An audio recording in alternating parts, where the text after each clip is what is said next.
Howdy there, and welcome to another episode of Vegan Cooking with Oi Oi Soyboy, with me, Oi Oi Soyboy, also called Callum.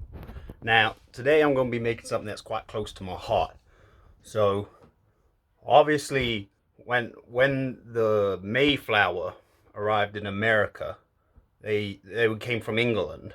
A lot of people don't know this, but there was actually a second ship that arrived a little bit afterwards, all the way from Wales, like a place called Wales. Not the animal, a place, and it's called Wales. And it arrived from there, and the name of that ship was the Daffodil. So my family actually came over on that ship, and that's how I am here in the U.S. now. And whilst I'm a proud American, I am proud of my Wales's heritage. So I'm really into it. They watch a lot of rugby there.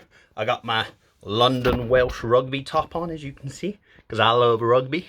And then they also, I once met the president of Wales, which was real interesting as well. He was quite an unusual person. But yeah, like I say, it's something very close to my heart. So I'm going to make the Welsh cakes. So they're kind of like sweet cakes, very small. You spice sugar currants and you cook them on what's like a cast iron flat surface, like a cake stone. I don't have one of those, so I just use my frying pan, my skillet. But they're pretty easy to make, vegan and even non-vegan. They're easy peasy and they're real delicious. And I'm proud that I get to show them to you today. So with that being said, let's get cooking.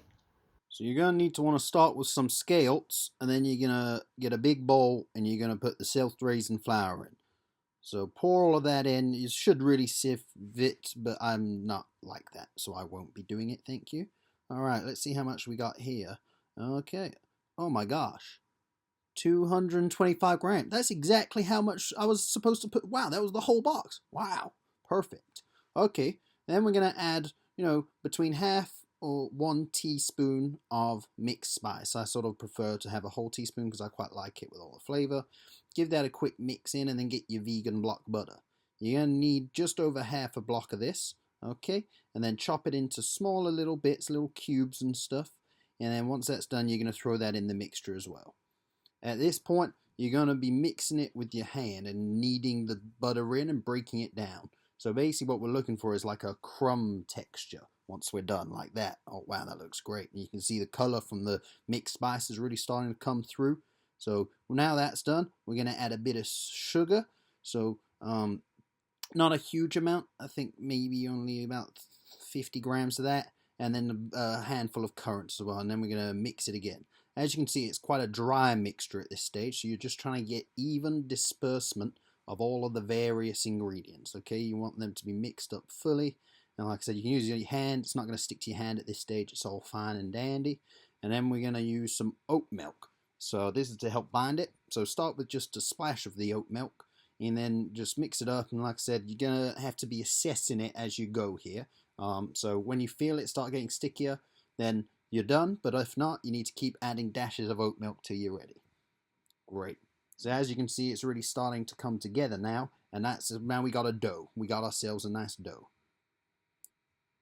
Right then, so grab some more of the flour. You can use plain or self-raising at this stage, and then make it a ball in the middle of it. You're going to then get your rolling pin and dust that with flour as well, because you don't want it to stick and ruin everything.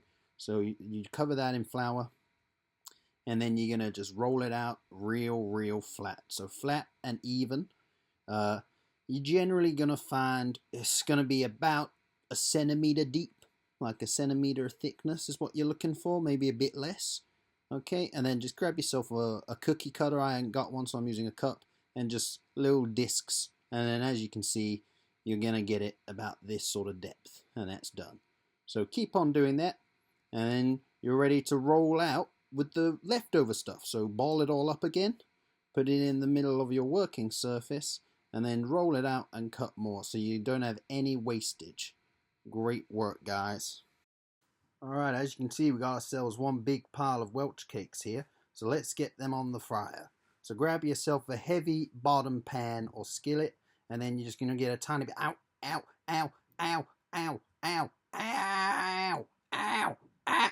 Alright. Ow. Oh, goodness.